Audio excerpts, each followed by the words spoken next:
Yeah, what's up, man? This is Neighborhood Wise, man. The boy C Hop, man, coming to you live.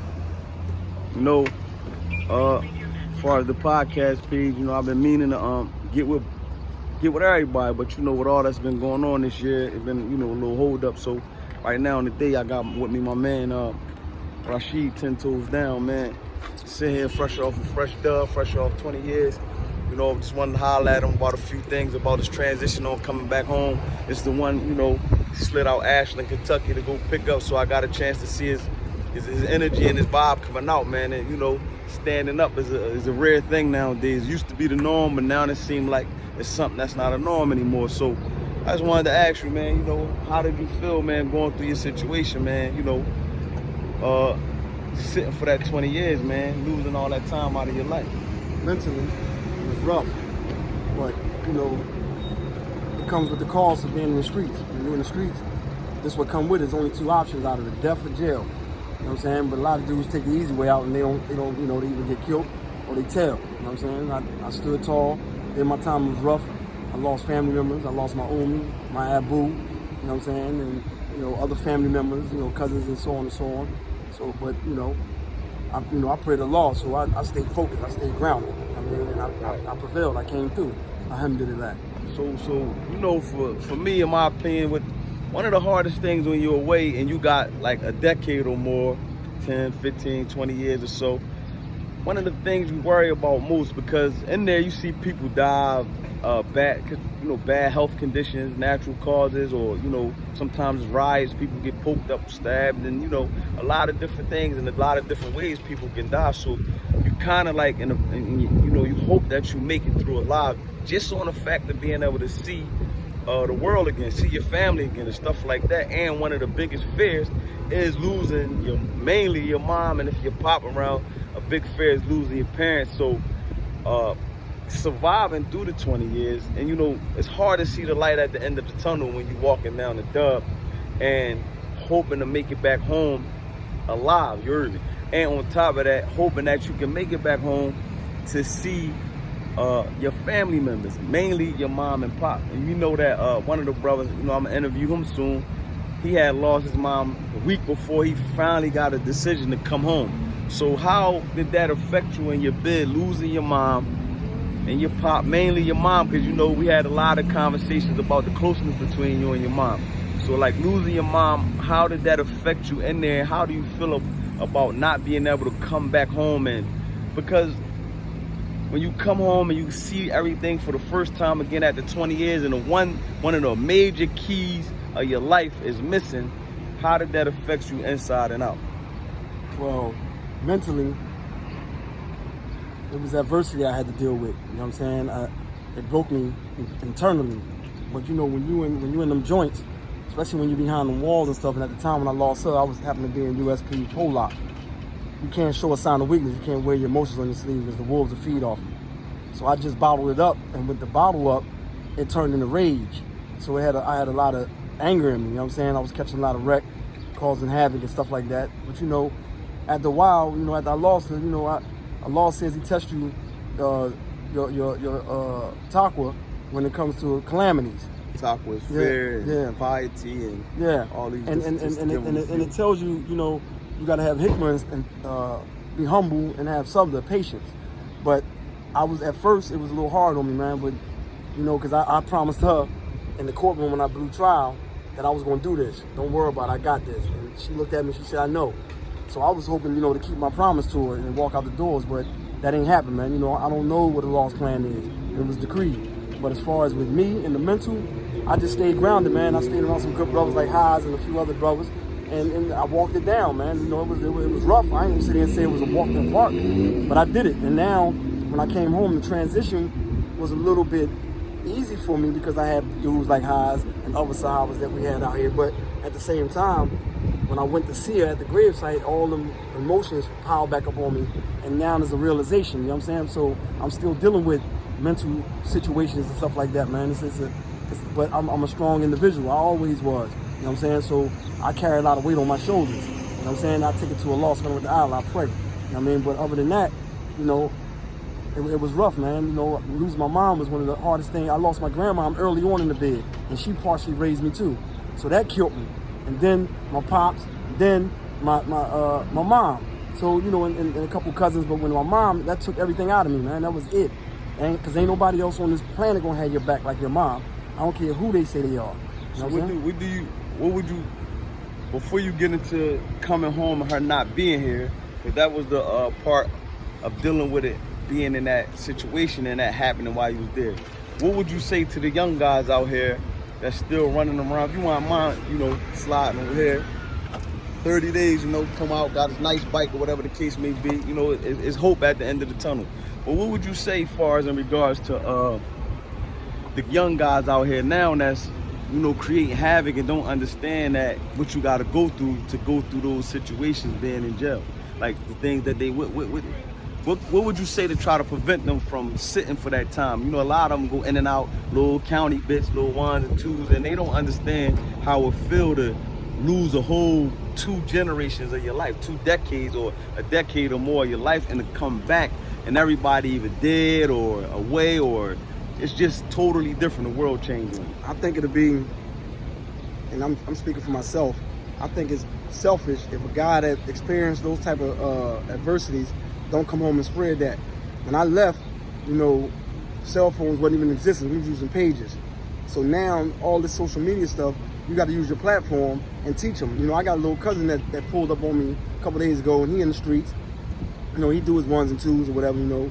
And he was asking me about drugs and guns. So I explained to him about 924C, how they stack it with the gun and drugs separately, give you 2 different sentences. And he paid attention, you know, because for some odd reason, it's messed up, but it's facts. They look at dudes like us that stood tall, came home, you know, that we the OGs from the way, you know what I'm saying? So they got a little certain level of respect for you, so they'll listen to you. So it just take a couple good men, man, to stand up and tell them young boys, man, because at least when I was, you know, and I ain't, you know, I come from that environment because I play with guns, I'm a shooter, so I understand what they going through, but at the same time, it was some, you have to have some class with it, like, you know, they just doing senseless stuff, you know what I'm saying? You catching all this wreck, and then you getting them joints, you ain't got no money for a lawyer, you got a public defender, they going to turn you right over to the DA because they work for them. You ain't got no commissary, so you calling home, you stressing your parents out because you want money and they ain't got it because it's hard out here. So now you got all these issues piling up on you, man. So my advice to them would be, you know, but you can't just tell young boys that. You got to show them, either by example or show them a different way to make some bread to feed their family. You can't just take food, because you couldn't tell me that when my old heads was coming home from Upgraded Ford and doing that. That's why I wound up Upgraded Ford for like 7.5, 8 years. You know what I'm saying? So you got to show them.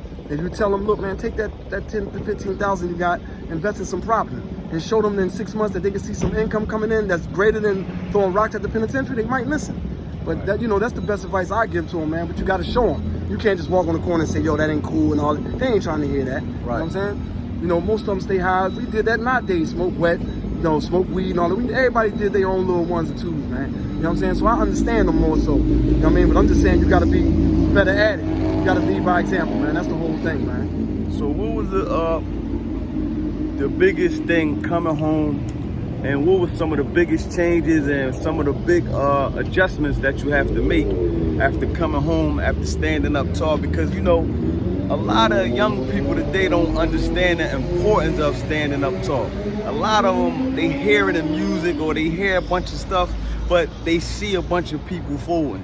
So from that perspective, being a man who stood up, being a man who defied the odds, or whatever the case may be, one of the few, coming back home, what's the biggest loss that you like? What's the biggest mental adjustments and some of the losses that you like wish you could have had in this time when the reality of coming back to a particular emptiness and things that's missing in your life right now? Well, the mental was the adjustment to the way society is now. And it's so far fast, and I came out and hit the ground running trying to keep up, and I'm still a little lost, you know what I'm saying?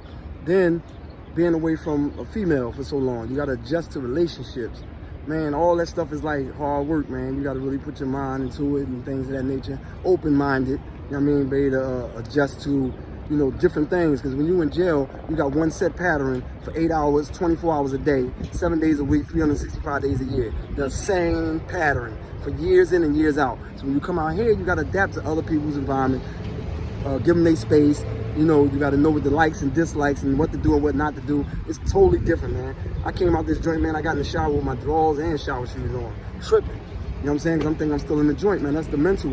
So the small things like that, you might laugh at, but it's a mental thing because you've been so accustomed to doing it for so many years.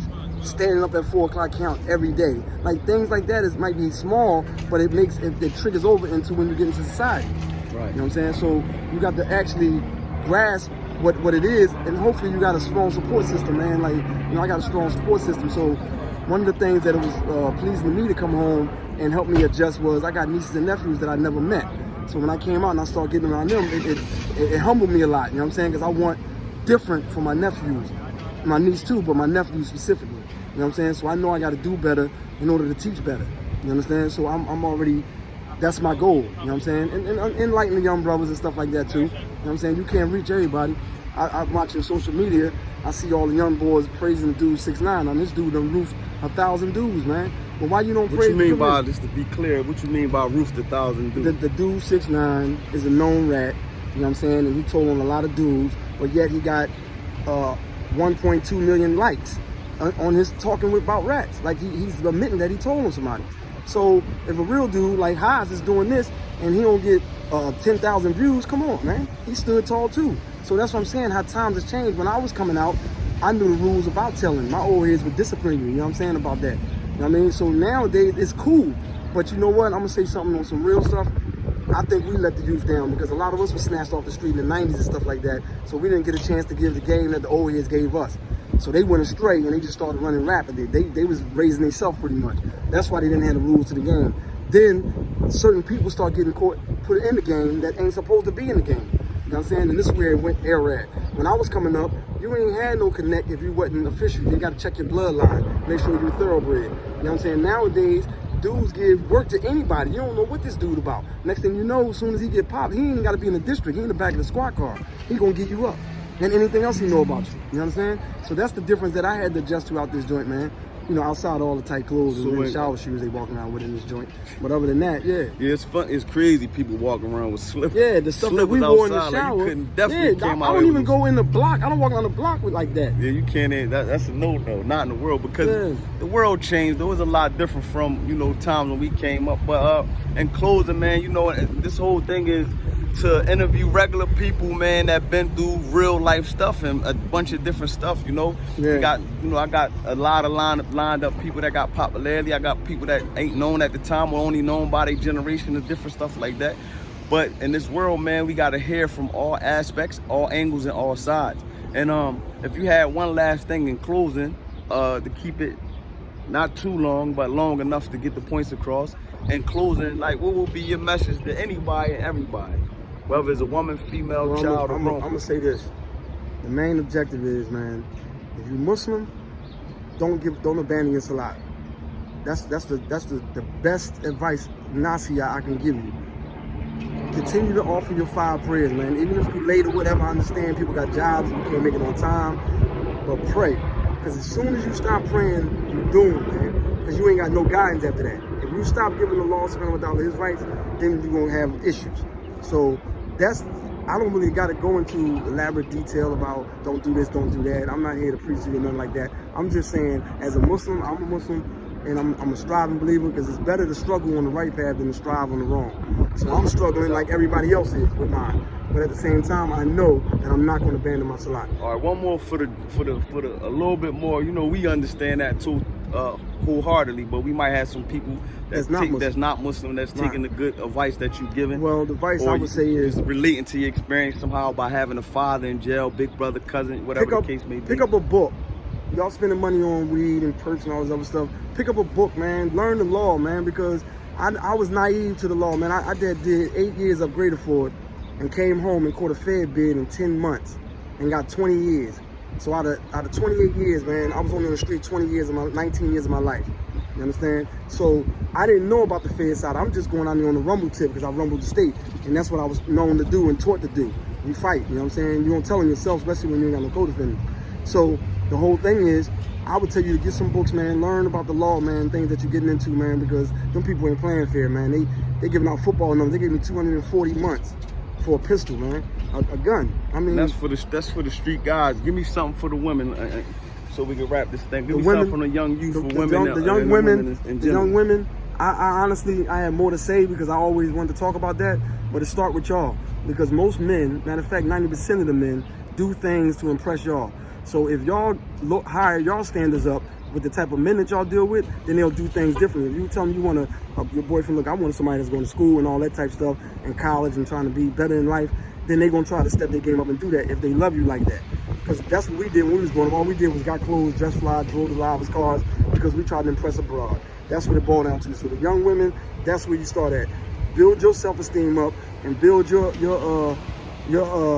principles and integrity up, and expect your man to fulfill those obligations. And the world will probably change in a better place, or be a better way when that happens. That was a good aspect of advice, even though, you know, I said we like to debate with each other. You know, that's what we do. And Yeah. I debate him that all dudes didn't Yeah, he's hustle nut, for though. women, but you He's know, nut. this nut, He's nut. this nut case. But no, on a positive level, you know, because y'all might not understand. We play with that word and as a funny thing, and the people who've been through the paths that we've been through, we understand it as such. Right. So we laugh and we call each other nuts and joking in a good way, though. You know what I'm saying? Right, So right. not to be misunderstood.